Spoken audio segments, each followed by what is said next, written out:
이번에 말이죠. 민주노총이 아무도 어떤 후보도 지지하지 않기로 결정했다는 소식입니다. 이재명 지지를 놓고 이견이 생겼습니다.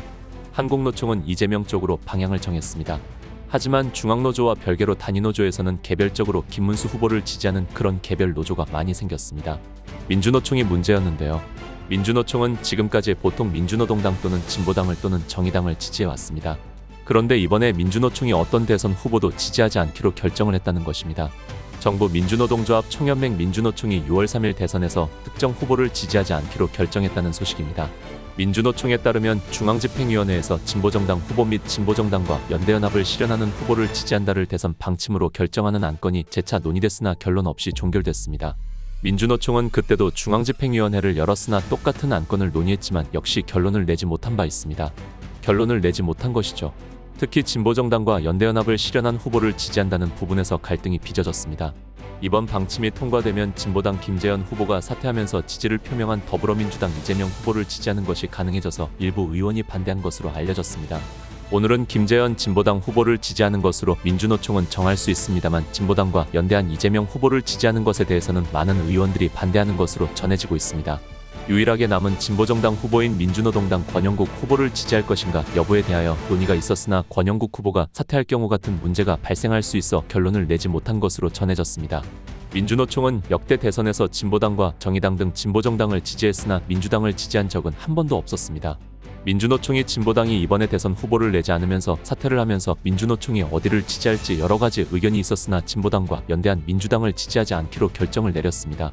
그러면 민주노동당 권영국 후보를 지지할 것이 문제가 됐으나 여기가 사퇴할 경우 또 이재명 후보를 지지할 경우 똑같은 문제가 발생할 수 있어 민주노총은 어떤 후보도 지지하지 않기로 결정했습니다. 진보정당을 지지하지 않는다는 것은 김문수 후보에게 상당히 호재로 작용할 수가 있다는 얘기가 나오고 있습니다.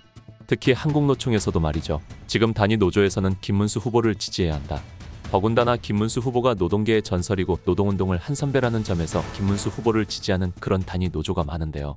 이렇게 되면 민주노총에서도 사실상 개별적으로 지금 김문수 후보를 지지할 가능성이 높습니다. 왜냐하면 중앙 지금 노조 차원에서 또는 단위 노조 차원에서 이렇게 결론을 내지 않으면 각자의 선택에 맡기는 것인데요. 각자의 선택에 맡길 때 이재명보다는 김문수가 노동의 대부라고 볼 수 있기 때문에 진정한 노조라면 그리고 노조의 원인이라면 그렇다면 김문수를 지지하는 것이 너무나 당연한 것이죠. 이재명이 노조와 무슨 상관이 있으며 노동운동과 무슨 상관이 있습니까? 지금 김문수가 상당히 말이죠. 약진하고 있습니다. 그리고 50대가 지금 민주당 지지에서 이재명 지지에서 상당 부분 이탈하고 있습니다. 그리고 60대 70대가 나라를 구해야 된다는 마음으로 김문수로 결집하고 있습니다. 그래서 지금 오차범위 내로 좁혀지고 있습니다. 그리고 지금 TK가 문제인데요. 지난번 총선에서도 TK가 흔들리는 모습을 보였으나 막판에는 국민의 힘으로 결집하면서 108석을 만들었죠. 그러니까 200석을 민주당에게 또 야권에게 주는 것을 막은 것이 TK였습니다. 그래서 TK도 결국은 마지막에 가서 김문수로 결집할 가능성이 제기되고 있습니다. 그러면 김문수가 역전을 시키는 것이 얼마든지 가능하다는 얘기가 되는 것인데요.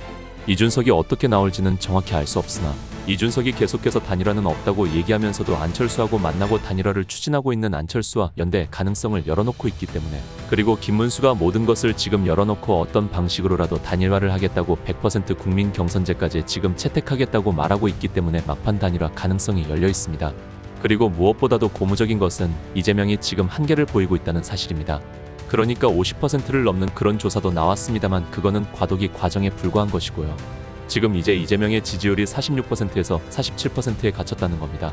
갇혔기 때문에 여기서 한계를 보이고 오히려 김문수 지지층이 대거 투표에 나설 경우에 충분히 역전이 가능하다는 얘기가 나오고 있는 것입니다. 더군다나 김문수를 몰랐던 사람들이 김문수의 팝함이 파도 미담만 나오는 후보다. 그리고 진정성 있는 후보다. 이런 것을 알게 되면서 그리고 김문수가 일머리를 아는 후보다. 역시 일자라는 후보를 대통령으로 뽑아야 되지 않겠는가. 이런 얘기가 나오면서 김문수의 장점이 빛을 발하기 시작했다는 겁니다. 그 다음에 일자라는 걸로 따진다면 김문수를 따라갈 사람이 없다는 얘기가 나오고 있습니다. 이재명이 한때 말이죠. 유능한 행정가 이런 프레임을 걸었으나 김문수 앞에서는 그런 것이 빗발하고 있습니다. 왜냐하면 김문수가 한 업적에 비해서 이재명은 경기도지사 하면서 한게 없기 때문입니다. 여러분 이재명이 경기도지사 하면서 하면 뭐가 있습니까? 성남시장 하면서 대장동 개발이 자신의 최대 업적이라고 말했으나 대장동은 비리로 얼룩져 있고 그래서 대장동이 자신의 업적이라고 말을 못하잖아요. 그럼 성남시장 하면서 그리고 또 경기도지사 하면서 이재명은 업적이 없는데 비해서 김문수는 엄청난 업적을 이뤘기 때문에 김문수 앞에서는 자신의 업적을 얘기하지 못하는 겁니다. 그 다음에 이재명은 자기가 소년공인이 그런 얘기를 할 만도 하지만 김문수 앞에서는 그것이 빛이 바라기 때문에 또 못하는 겁니다. 그러니까 지금 이재명은 김문수 앞에서는 그 어떤 것으로 송곳을 갖고 와도 팬치로 갖고 와도 지금 김문수를 이길 수가 없는 겁니다. 모든 수단과 방법을 다 동원한다 하더라도 그 어떤 무기를 동원한다 하더라도 그야말로 김문수를 이길 수가 없다는 그런 말입니다. 다시 말해서 이 점에 가진 그 어떤 것으로도 이 말입니다. 그 어떤 것으로도 말주변으로도 진정성으로도 업적으로도 실력으로도 인품으로도 그 어떤 것으로도 김문수를 이길 수 없다는 것이죠.